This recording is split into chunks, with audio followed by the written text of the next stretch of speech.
Ladies and gentlemen, welcome to the Central Asia-Caucasus Institute and to this forum event. I'd like to thank the Jamestown Foundation for partnering with us on this event, which is entitled The Pentagon's Central Asian Gambit, Putting Russia Back in the Game, ? This event, as you all would guess, was prompted by the widely reported discussion between the United States and Russia over the possible use of Russian bases in Central Asia for so-called over-the-horizon operations to target terrorist group that may reconstitute in Afghanistan. A week or two ago, a media reported on a closed session of the Senate Armed Service Committee, and Politico quoted the chair of this committee, Senator Jack Reed, as saying about Central Asian states, quote, "I think realistically Russia has influence there, and so Russia may not have a veto, but they certainly have an influence, so you have to talk to them."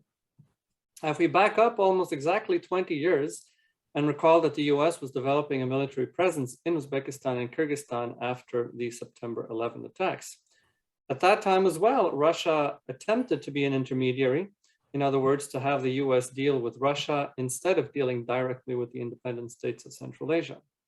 At that time, the US government did not fall into that trap. It rejected the notion of Central Asia being a Russian sphere of influence. It used direct relations with Central Asian states that it had built up over a decade to establish its military presence in Uzbekistan and Kyrgyzstan. Now, unfortunately, the US did not manage the relationships in this region very well, and both bases ended up closing in acrimony. And that outcome was obviously supported in both cases by both Russian manipulation and pressure on the Central Asian countries. Now, 20 years ago, the Central Asian states were poorer. They were weaker, they were badly institutionalized. Russian influence was arguably much more extensive then than it is now. And that begs the question, why would the United States deal with Russia in Central Asia today to achieve its outcomes? Does this step acknowledge directly or indirectly a Russian sphere of influence that, by the way, may or may not exist? Do US policymakers understand that this is the implication of the discussions they are having? As it's being interpreted in this region and outside? Do they see that it undermines 30 years of effort to strengthen and support the sovereignty of the Central Asian states, which has been the stated policy of the United States? Do they understand that the readiness of countries in this region to work with the United States is directly correlated to their level of independence from Russia and from China? Broader question is whether there is any strategy at all. And finally, what should we do instead? To answer these questions and some more, we have an excellent panel of speakers. The first speaker is General Philip Breedlove, who served most notably as commander of US European Command and as Supreme Allied Commander Europe from 2013 to 16, a post from which he retired. Prior to that, he was commander of US Air Force Europe and many other positions in the US Air Force and military. General Breedlove will help us understand the strategic context of what is going on. And the next two speakers need no introduction for this audience. Our long-standing friend Glen is president of the Jamestown Foundation, a position he has held for 2 decades, I believe. And last but not least, we will hear from Fred Starr, who's the founding chairman of the Central Asia-Caucasus Institute for 25 years this year. General Breedlove, the floor is yours. Well, first of all, thank you for having me, and thank you for the nice introduction. I can't think of a more timely topic this morning. And truly, you've teased out almost every point I have in my outline. As I reacted to and read of these overtures, the first thing that came to my mind is, what is our policy? What is our strategy in this region that we would put ourselves into a position where we needed to ask Russia for basing and the ability to employ from their military positions in the area. I wonder and I worry that we find ourselves in a very reactive sort of way, rather than a way that is guided by policy and strategy. And I think the example of this over the horizon capability that has been spoken of as we retreated from Afghanistan, how that was going to execute and from where that was going to execute. having commanded there, having commanded air forces and ISR forces in my life, the promise that we would have this capability to strike from over the horizon seemed a bit stretched to me.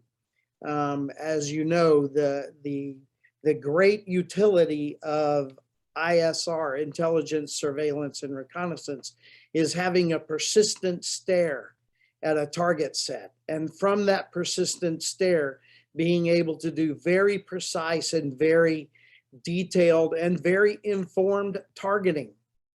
And in this episode, as we retreated from Afghanistan, we saw that we had a bad result from one of these over the horizon strikes. And the question I would have to ask is that because we did not have that persistent stare or that capability to really look at that target, determine the target is the correct target, and also to measure the collateral damage that is around? And so as our nation now looks out and is trying to find places to give it better capability to do this over the horizon strikes, I think this is playing out in the very things that we see our nation reaching out to Russia for this business. And so once again, just thinking through what is our policy, what is our strategy, how do we handle these somewhat hasty looking, whether they were hasty or not, we'll find out over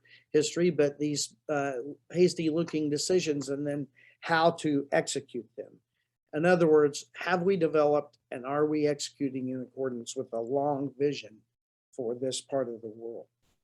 The second concern I would bring up is just as you mentioned, what are we saying to our partners and allies in the region who face the Russian bear every day and are concerned about the Russian bear every day?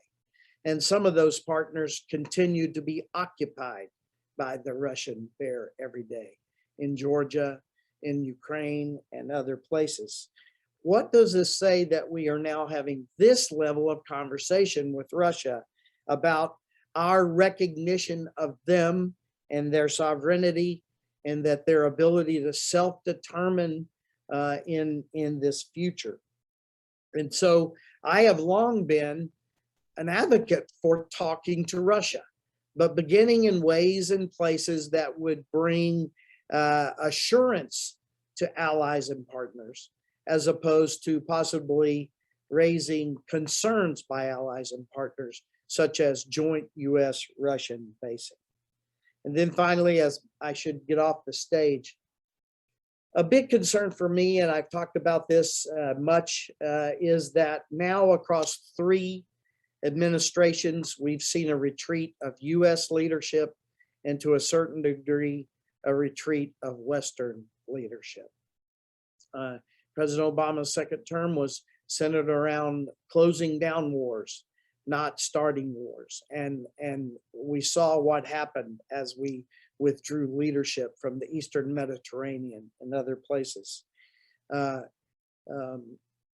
President Trump's focus on America first, and although his rhetoric was about withdrawal from Europe, we were actually increasing our forces in Europe, but at least the rhetoric was concerning. And now we see an administration that has broken some basic promises, I think, of in together, out together in Afghanistan, and we watch the reaction of our allies. And so those are the 3 concerns that I would open the conversation with this morning. Thank you very much, Svante. Thank you very much, General. We'll be back to you in the discussion. In the meantime, Glen, please go ahead. Thank you very much for allowing me to join this group today, Svante and Fred. It's always a great pleasure to work with you.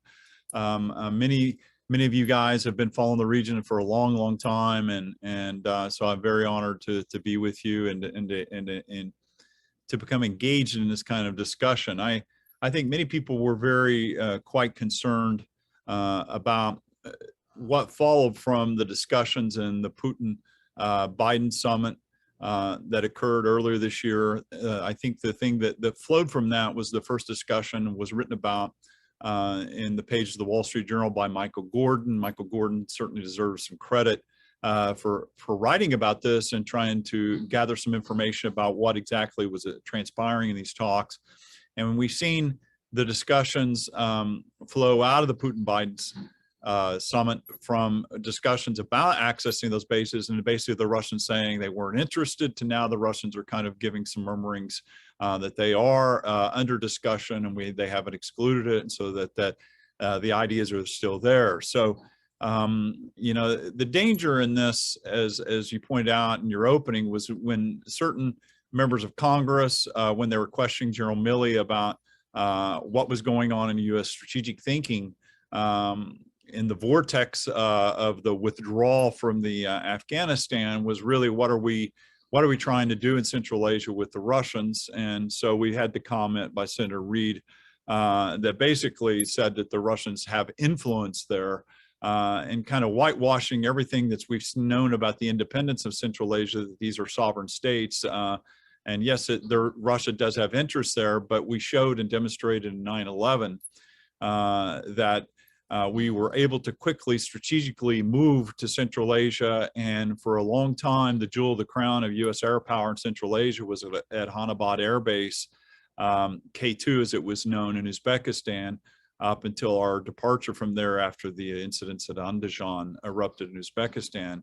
But it certainly showed that the U.S. had strategic interests in Central Asia. But what we saw with the withdrawal from Afghanistan and the debate over Bagram Air Base and whether we should have left it or should have stayed, we've kind of reached this kind of big security vacuum in U.S. thinking now that, as Phil was talking about, has moved to the notion of over-the-horizon capabilities by shifting our interests all the way from Central Asia to the Persian Gulf and Doha and the U.S. Air Base in Qatar. And now we seem to be kind of comfortable with this view that we can utilize our drone technology and fly drones in and out and kind of cover the region. And that was initially kind of the thinking and some of the talking points that the Pentagon was saying about after the withdrawal, that is basically some, I would call it White House spin, to try to reassure people that the U.S. still would be able to take care of whatever resurgence of Al-Qaeda emerged in Afghanistan after a withdrawal. But that started evolving with the Putin-Biden summit. It started evolving further as the talks progressed, and to the point now where you don't hear so much about over the horizon. Now you're hearing about the U.S. talking to the Russians about accessing bases. Well, you know, that raises in the question of are we going to enter a kind of co-sharing arrangement with the Russians? And if so, where would that be? And so Russians don't control Hanabad Air Base in Uzbekistan. The Uzbek government does. So that would lead one to kind of think, well, I guess that's back to Manas and the air base there, or turning back to Tajikistan. And so, and this kind of raises the whole point about what is going to emerge in U.S. strategy in this region, and are we going to be held hostage to whether the Russians get a vote in this? And we've been, ever since the Trump administration has been around, you've seen a lot of officials in and out of the former Trump administration. H.R. McMaster is a case in point. And Wes Mitchell were very much repeating the idea of deterrence by denial.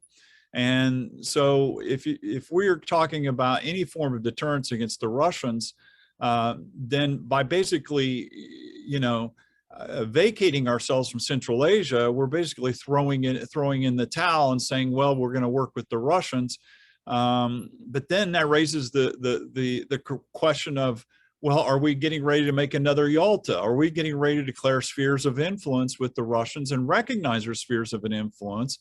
And if so, I mean, does that raise a question that we're suddenly going to start co-sharing bases with the Russians in Sevastopol and ignore Ukrainian sovereignty? And so because the reason I bring this up is because everybody that followed the NATO debate followed what the Russians said about, well, the Americans pledged they would never expand NATO. Well, they expanded NATO in the Baltic, and now they're talking about wanting to add Ukraine. When will it stop? And et cetera, et cetera.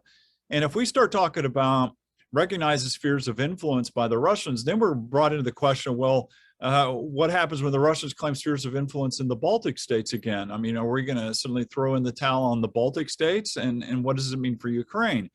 So suddenly now we're going from deterrence by denial to now to deterrence by throwing in the towel and kind of vacating Central Asia and giving it the benefit of, well, we need to work with Moscow. But what happens, you know, when there is something called a quasi-Russian-Chinese alliance that has emerged, and if the Russians want to deny us access to Central Asia on their whim, if we're recognizing that, then what does that mean for the future if we're not allowed any access there? And as I was trying to point out in some of the discussions, recent revelations that China's going to more than double its nuclear weapons silo capabilities in Yunnan province, that they have actually will be able to surpass that Russia's nuclear capabilities with its silo construction that's going on there. One has to look at a map.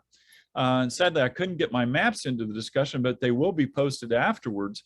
But if you're looking at maps, you know, the distance between Doha, Qatar and Kabul is 1,200 miles. The distance between Bagram Air Base and the Chinese nuclear silos at Yunnan are 1,600 miles. If you're looking at Doha to Yunnan, if that's one where you're looking for a potential of over-the-horizon capabilities, that's 3,000 miles. Tashkent to Yunnan is 1,500 miles. And so that brings into the question, so are we suddenly going to throw off a big part of Eurasia because we're recognizing a Russian sphere of influence? If you look at a map, the distance between Tokyo and Yunnan is 2,300 miles. If you're looking at the Chinese seaboard, you see a vast, intricate air defense network that if we ever have to target China in their nuclear silos, we're going to have to fly through a devil's gauntlet of air defense. But when you look at the map and you look at see where Tashkent's located and Bagram Air Base, then you suddenly get the idea that, wow, you know, that's only like 1,500 miles. I mean, so it's do you really want to kind of write off a part of Central Asia just because you want to engage in a rapprochement with the Russian government now? And my answer is no, you don't want to do that. And you don't want to start talking about spheres of influence. And moreover, you don't want to create a precedent, because when we start talking about a precedent, then we're talking about a whole bunch of other different issues where the Russians align with China, say, sorry, we don't recognize that. And we're suddenly locked out of a big part of the world. That I will quote Donald Rumsfeld when he talked about the lily pad strategy for U.S. basing. When he put U.S. bases in Hanabad, they were talking about this lily pad idea of being able to shift around different parts of the world. Mongolia, Eurasia really mattered. And so this is the part where I'm really worried that the Pentagon and the U.S. government hasn't put in the thought process and the strategy to this part of the world, because in the haste of our withdrawal, we suddenly kind of lost our focus. And we can't do that. And we need to pay attention to the idea that maps and geography motivate geopolitics, and we have to stay focused on that. I'll end my comments there. Look forward to your discussion. But you know, I think that the point here is that we moved into Central Asia in 2001 after 9/11. We didn't ask the Russians for permission. We dealt directly with the states and dealt with the sovereignty of these nations and worked with them. And we have really made ourselves distance and don't seem to take this into consideration, that these states have their own interests and we do want to have access to them, and they do matter. So thank you, Svante and Fred, for this ability to kind of talk about this today. Thank you very much, Glenn. Fred, over to you. Thank you very much. I want to look at this issue from the perspective of the Central Asians themselves. They are not passive force that is acted upon, but they are themselves actors, and I want to comment on the impact of these matters on how they view them. Let me start by underscoring two obvious features of all the Central Asian countries, which include Afghanistan, and that is, first, that they are landlocked. Under the Soviet Union, they had one exit out, and that was through Russia. Now they can get out to the east and west. They cannot get goods out. They cannot get goods in through the south. And that is, by the way, the biggest, most ancient, most heavily used route from Central Asia to the larger world, namely the south. The so-called Silk Road didn't mainly go to China, it mainly went to India and to the south, the Indus Valley. Now, the landlocked character is feature one. Feature two is that almost unique in the world today, the Central Asian countries lack any kind of regional organization, a regional structure of consultation and cooperation. They lack that. Why they do is probably due significantly to what they perceive as pressure from Moscow, but they do lack it. Now, what I want to stress is that absent that, the two things can happen. First, you can do policy toward them over their heads, which is exactly what we seem to be up to right now, which is unfortunate. And second, in the absence of regional structures, invites external powers, east and west, including the US, to play divide and conquer games, to play one against the other, hand out posies to some and demerits to others, and so forth. Now, what have the Central Asians done about this? Well, over many years, they have tried to rectify both matters. And they've had a series of conferences standing back 6-7 years on these two issues. And right now, this spring, they've had a very intense series of meetings on them, focusing on getting corridors open to the south, and also on building greater degree of intra-regional coordination and cooperation. Now, the reason they did this was their interest, but on both issues, it exactly coincided with American interests. And therefore, until very recently, America staunchly supported both of these directions of Central Asian strategy. And interestingly, such policies as CASA 1000, the bridges, the roads, the railroads we've supported, all these things are in line with Central Asian strategy. And while we were active in Afghanistan, we were able to advance these causes very handsomely. Now, where are we now? Well, in the last, as recently as October, as this summer, actually, there have been two major conferences, both held in Tashkent, on exactly these subjects. By the way, the first one, it was attended by 22 foreign ministers, 22, including Russia and China. Mr. Blinken could not find it in his interest to go and attend, which was a real mistake. And then, as recently as October 18, in other words, just a couple of days from now, they're having a second conference. This is focused on transportation.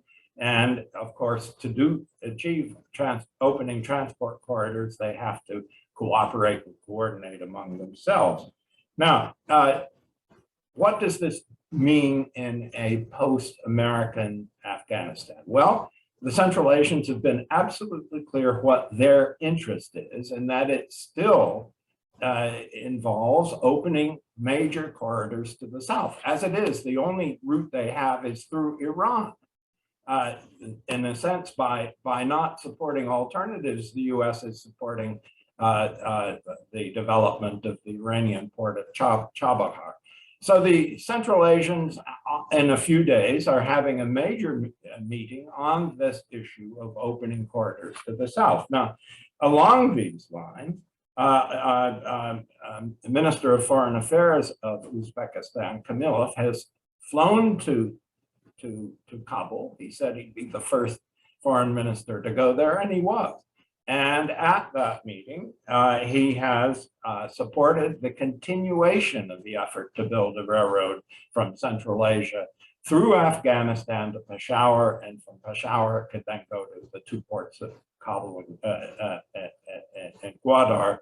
And the opening of the routes to the south, they are pursuing. The Central Asians themselves are pursuing. And in Mr. Kamila's visit to Kabul, he found support from the acting foreign minister, Amir Khan Mataki, who said that he supports CASA 1000, that's the World Bank project.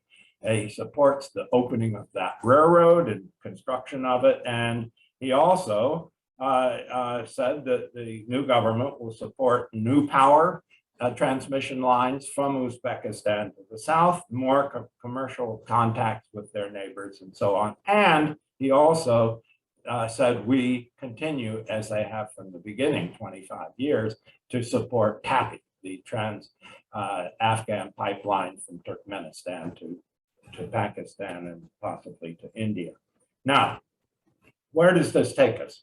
Well, let me remind you, after 9/11, President Putin got on the phone and personally told every president in the region not to cooperate with the United States unless they've coordinated fully with him, Putin, in Moscow. This is not a hypothesis on my part. I confirmed this directly with 3 of the presidents personally. The other 2 indirectly. This is what he did. Nonetheless, the United States, as Glen Howard said, went directly to the sovereign states themselves and ignored Putin's threats, and the Central Asians themselves were glad to cooperate and coordinate with us. This time, at this recent conference, the post-American departure, the Central Asians, pretty much as a group now, including Turkmenistan, which heretofore has stood somewhat aside, they said, look, we want to continue opening these routes to the south, and this is our policy. The foreign minister of Russia was so bothered by this that he refused to stand at that conference when President Mirziyoyev of Uzbekistan entered the room, until he was pulled up basically by the Chinese foreign minister sitting next door. In other words, here's a case where the Central Asians have consistently pursued a strategy that is in their interest, and which we, up until the departure from Afghanistan, considered to be in our interest as well. We have not adjusted to the new reality. We have not addressed the question, do we support or do we oppose this this initiative by the Central Asians to open windows to the south? If we oppose it, then we are not just handing a military bonbon to Moscow, but we're also handing them an economic, political, and social gift, unbidden. And that's where we stand. So the question I return in closing to General Breedlove's absolutely correct question. What is our strategy? And it's not just a strategy of security in the region, it's also an economic strategy. You cannot separate them, sorry. All the talk about doing so is nonsense. The United States was clear and emphatic and acted on its words on these transport issues for 20 years. What do we do now? There's no answer to this yet. What is our strategy? We need an answer. As of right now, there is no one in the region who thinks that the US has a strategy. Thank you, Fred. Before turning to our speakers, I'd like to encourage anybody among our participants to use the Q&A section to ask some questions. And I see that some are beginning to drop in. We'll get to those in a minute. I'd like to set the stage perhaps for this discussion a little more. It was mentioned by several speakers that there's a lack of strategy. I would point to before the events in Afghanistan, which of course prompted the specific issues we're discussing today. When the Biden administration came in, they sponsored or supported the idea of a great power conference to discuss Afghanistan, which would have brought in all kinds of people from the Pakistanis to Turks and others, aside from the Russians and the Chinese. It did not invite the Central Asian leaders. It seems to me that this was an indication from the very early days that there was a lack of understanding that Central Asia was the next door neighbor to Afghanistan, and countries that, by the way, are very much inclined to work with the United States, unlike some of the other neighbors of Afghanistan, obviously, or unlike some of these regional powers. Now, it should be said that the Secretary of State mitigated some of the fallout of this by connecting with the Central Asian counterparts to the C5+1 network. But I think from a strategic perspective, the damage was done in the region in terms of how they understood the US perspective. It seems to me that obviously what we're seeing with this gambit on, or even discussing the issues with Russia points us in the same direction. I'd make an additional point, which is that the Russian military presence in Central Asia is in Kyrgyzstan and Tajikistan. What would it do to Central Asia and to United States' relation with Central Asian states? Even leaving aside the whole discussion of what partnering with the Russians would mean, to focus on any kind of activity based in these two weaker states that have not been engaging in the type of forward-looking reforms and taken a leadership role in the region the way Uzbekistan and Kazakhstan have done. Is this something we should consider a problem potentially? I'd also like to throw out there the Russian perspective on this. I think many of us have a hard time seeing that Russia would seriously be interested in welcoming any kind of American presence on Russian bases in Central Asia for a variety of reasons. Am I correct in this? Is Russia just interested in pocketing a rhetoric win, if you will, as a result of the way the United States is responding to this, and then slam the door shut in the US, or are they actually potentially serious about this? These are some of the questions I'd like to throw out there. I'd be glad to hear responses from General Breedlove and Glen and Fred Starr before we move to some of the questions from the audience. General, please go ahead. I'll jump just on that very last one. I think Glen and Fred are better suited to answer your other questions. But I think I'll take a controversial position. I do believe Russia may be willing to enter into these conversations. I think that part of their whole approach over the past few years is to get to the big boy table, to be seen as a central discussant and participator in all of these geostrategic positions. And I think to a certain degree, Russia will revel in the fact that the United States now needs them and their cooperation to be able to execute this over the horizon peace, which has been promised to the American people, et cetera. So I think Russia will use this very much to their advantage. Glenn. I'm on. So, you know, the point here about what we're seeing is that it appears that the Biden administration is trying to secure bases as a part of a way of engaging Russia for cooperation on larger issues. So the idea about bases is not about accessing, I think, in my opinion, not about just accessing and trying to position oneself for resurgence of al-Qaeda in Afghanistan and trying to mount some type of counterterrorism capabilities should that happen again. But instead, it's the larger issue about we're subduing a big part of Central Asia to, in my opinion, to the efforts by the Biden administration to engage Russia for the sake of cooperation on other larger issues. So Central Asia, it appears to be a part of that. And judging by Newland's visit to Moscow, it appears that it didn't really go well in terms of their efforts. But we know that this is coming out of one part of the White House from the National Security Council, trying to push for this type of idea of rapprochement with Russia, finding an area for cooperation, while other members of Team Biden appear to be very uncomfortable with that approach. And I probably would put Newland into that camp, but I have no way of knowing. But, you know, again, these efforts to try to talk to Moscow about a way, kind of trying to find a way forward, seems to me it's the wrong approach. I mean, if they were thinking about getting out of Afghanistan, they should have been thinking about a hedging strategy in Central Asia. And the problem now is that when you look at the region as a whole, you can't just isolate this area as a part of Russian sphere of influence, because as Fred points out, Uzbekistan is talking to the Taliban about railroads and getting access to Gwadar. And whether we like it or not, Pakistan gets a vote here.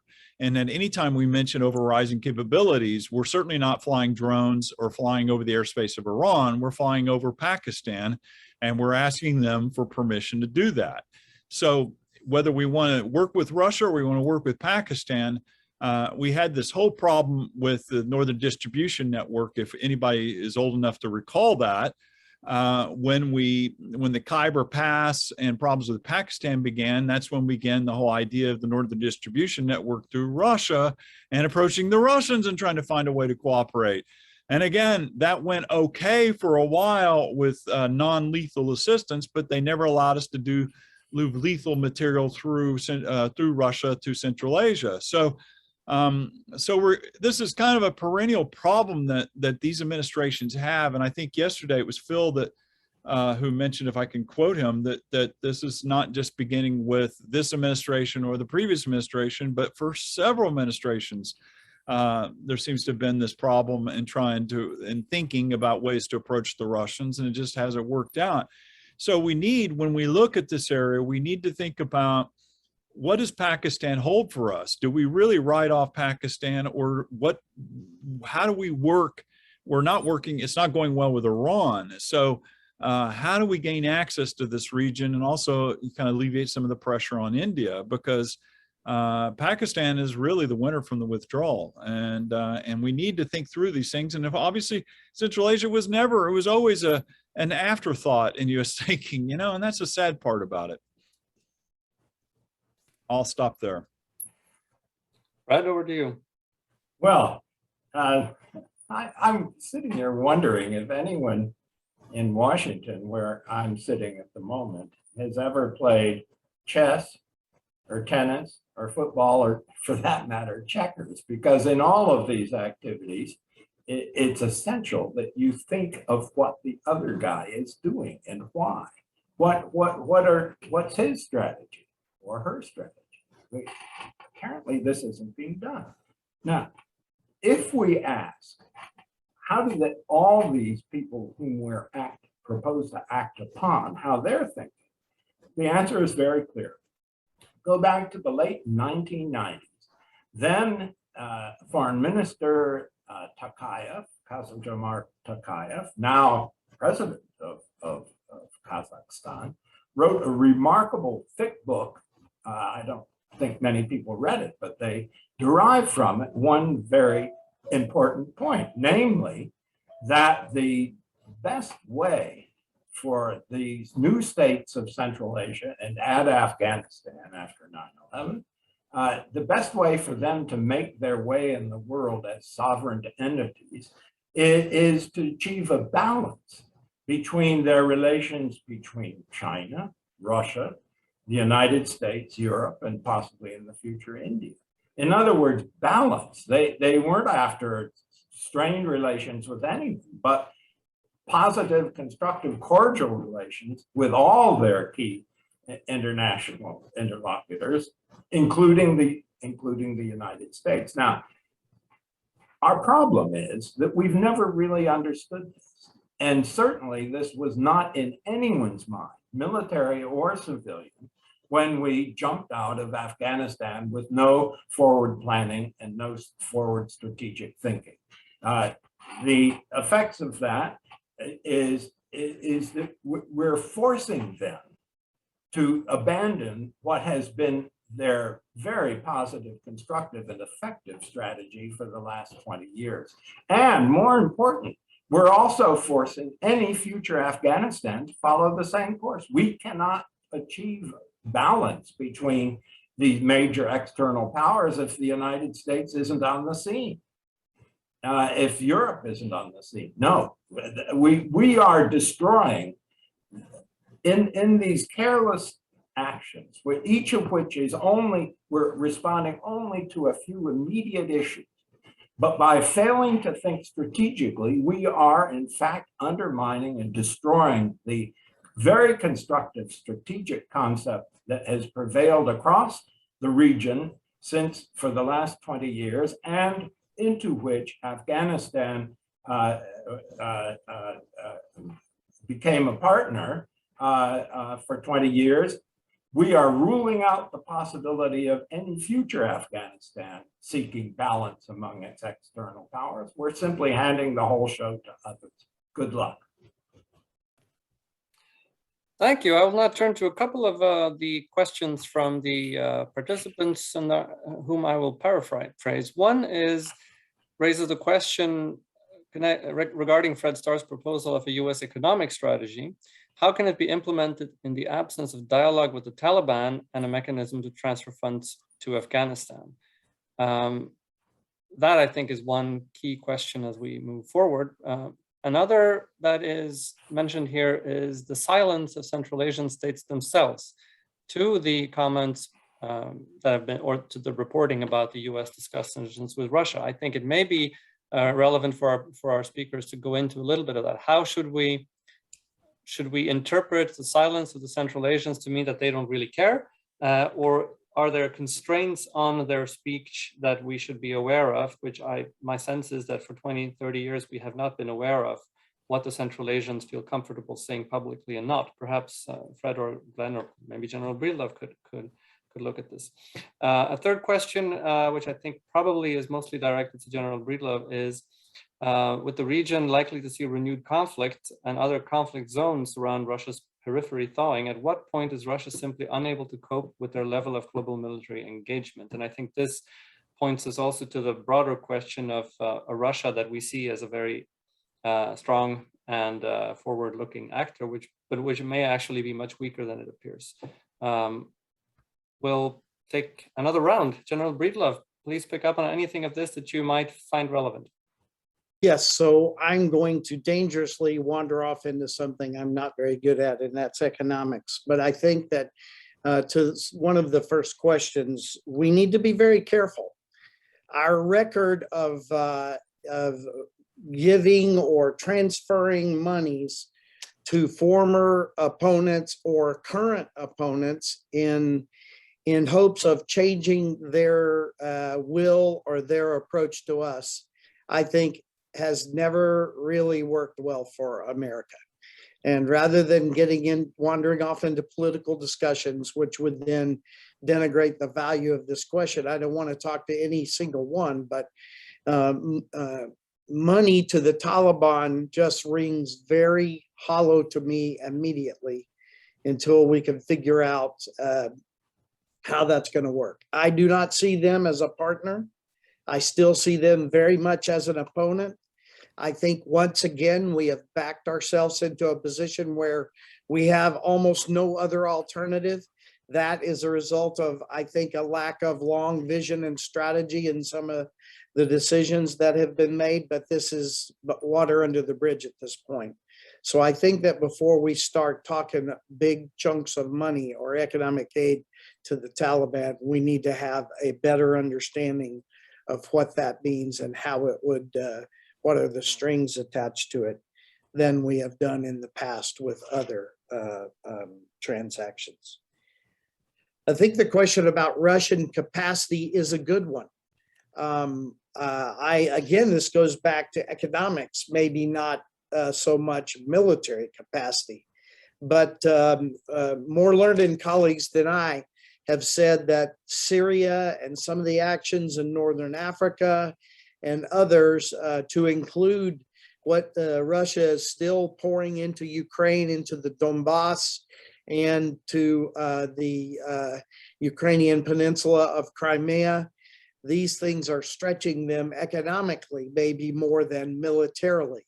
And I think that that economic challenge may be the first thing that begins to adjust their approach, as opposed to an inability to put further military force afield. Over. Thank you, General. Glenn, over to you. Yeah, Svante, in regard to the question asked by someone, I think, it's really, it goes without saying. The question is, why are the Central Asians silent? Well, I mean, come on, they're not going to be, they still maintain vibrant economic relations with Russia. So they're not going to be standing up on a pedestal, proclaiming that they want the U.S. involved. I mean, it just goes without saying that they want they would prefer the U.S. involvement there. And in a minimum, they would prefer some Chinese role as a way to balance Russia. So it's all about counterbalancing. So I think that is kind of a non-starter. Of course, they would want U.S. some type of presence, and they're going to ask you the obvious question is, what's in it for us? So why should we expend that effort? I mean, I'm sure that's the Uzbeks are asking that after we bestowed this wonderful status upon them. U.S. strategic ally and the agreement that we assigned with them back after 9/11. And then when Andajan occurred, we said, well, human rights and democracy, well, Uzbekistan, well, that's horrible. And so and we completely distanced ourselves from them, ignoring the fact that they offered this jewel in the crown of an air base at Hanabad, which has all-weather capabilities. And then we pivoted to Kyrgyzstan in Manas, where it's much more difficult to fly in and is not the best airfield in Central Asia, but we took it. But I'd like to add a point here further, is really what is Russia's strategy now in Afghanistan, Central Asia?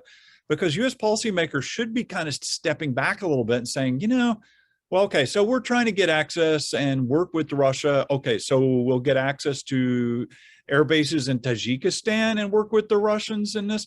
So then we need to ask the question, well, if we do that, are we going to get pulled into some of Russian machinations and maneuvering in Afghanistan? Because it's my impression that the Russians now in a position, they're the odd man out in Afghanistan, and they want to play a spoiler role, somehow maintaining some type of presence in Afghanistan, and in order to counter China, whether they say it or not, it's obvious.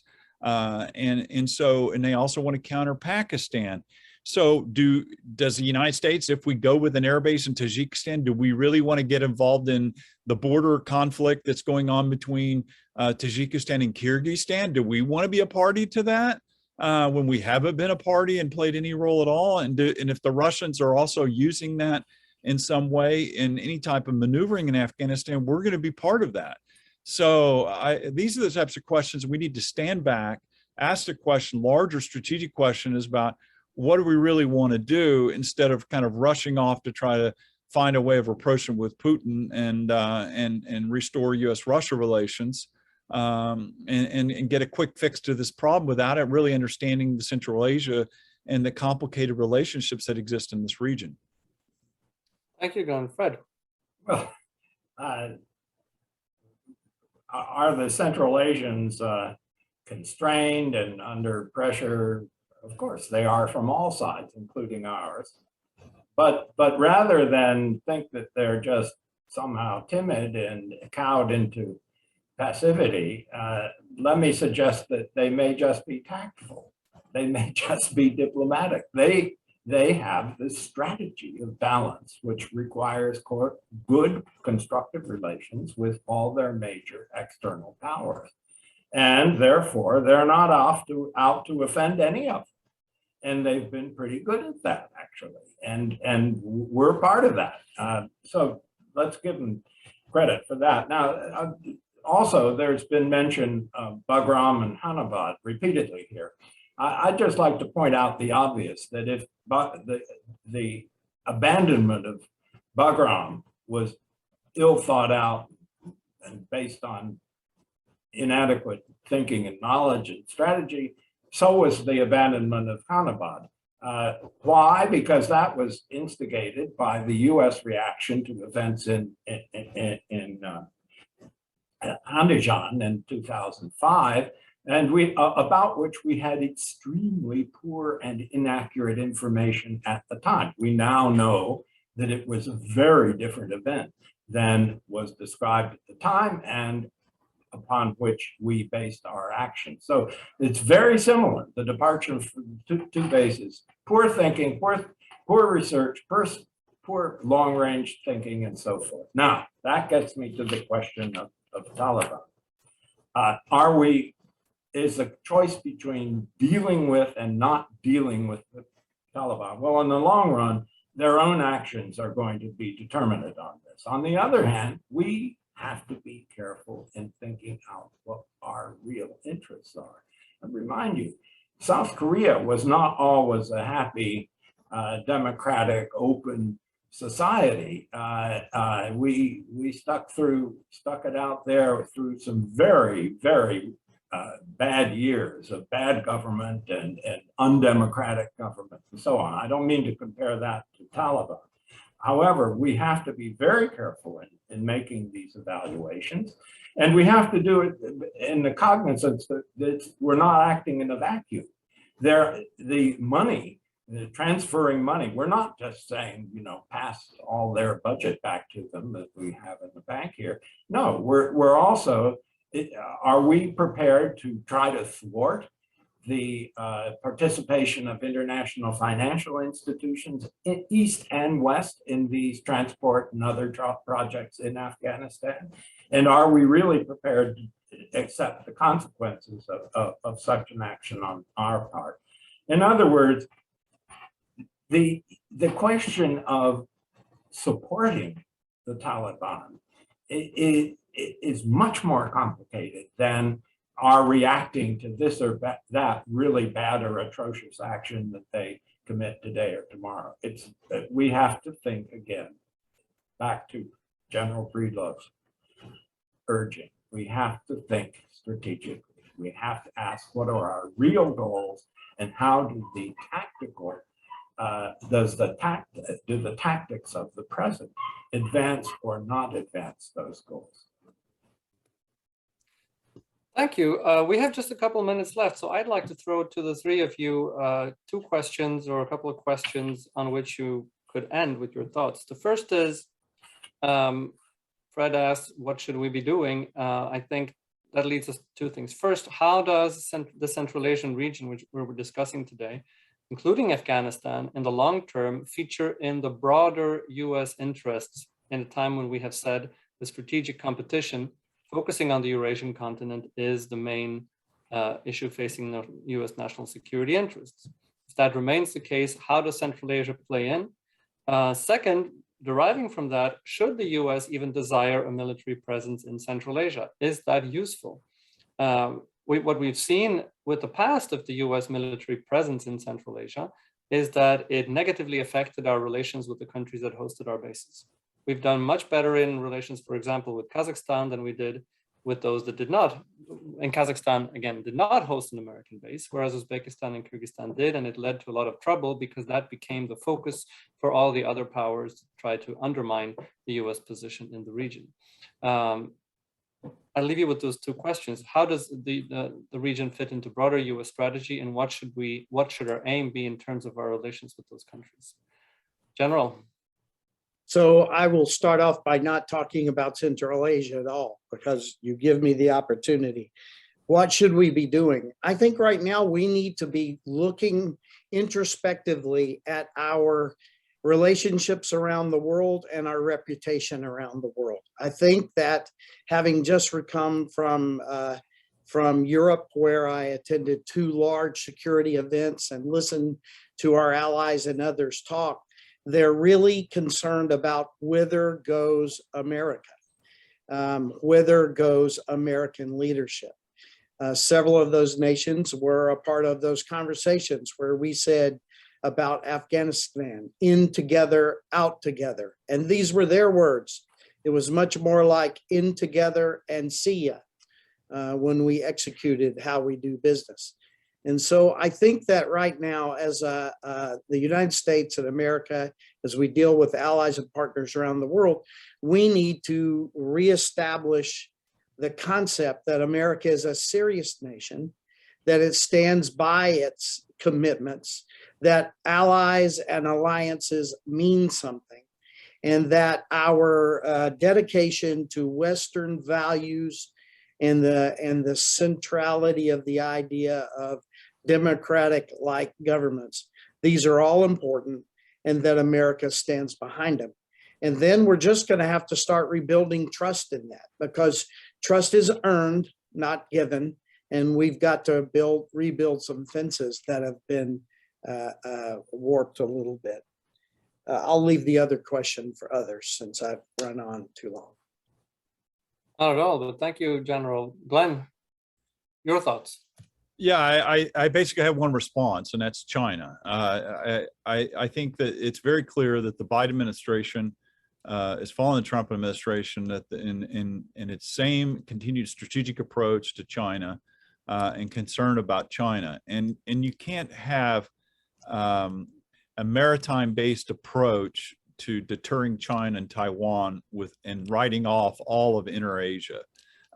It just goes, it's not even a starting point for strategic thinking 101. But yet, when you look in Washington at all the think tanks, you look at all the reports coming out, you see all these discussions about the Pacific and the pivot to the Pacific. And it really boils down to the issue of Mahan versus Mackinder. Paul Kennedy wrote an excellent chapter in a book many years ago about Britain's strategic challenges and its thinking towards Eurasia, influenced by Mackinder and the heartland concept. And you can't really, you see American strategic thinkers thinking in navalist Mahanian terms when it comes to China, but you see no one talking about Mackinder or the heartland or the whole Inter-Asia concept of how you deter China. And nothing was more glaring to me, Svante, than seeing this report that was put out earlier this month. I'll cite it here, by the Nuclear Information Project at the Federation of American Scientists. They put out this report, or no, I'm sorry, it was the Center for Non-Proliferation Studies in California at the Martin Center. Said that China was going to more than double its ICBM silos in Inter-Asia, and basically in Hami and Xinjiang, spread across an area of 308 square miles.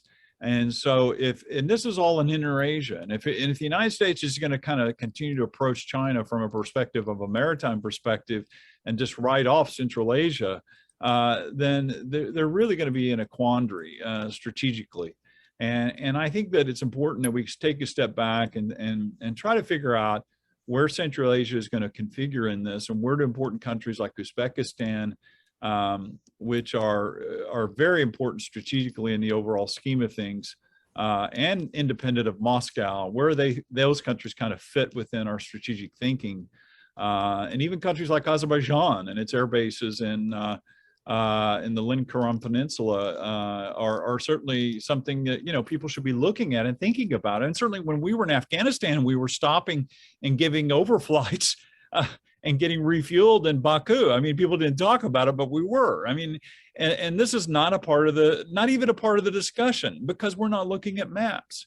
And so again, geopolitics begins with geography, and we're losing sight of that. Thank you. Thank you, Julian. Fred, you get the last word.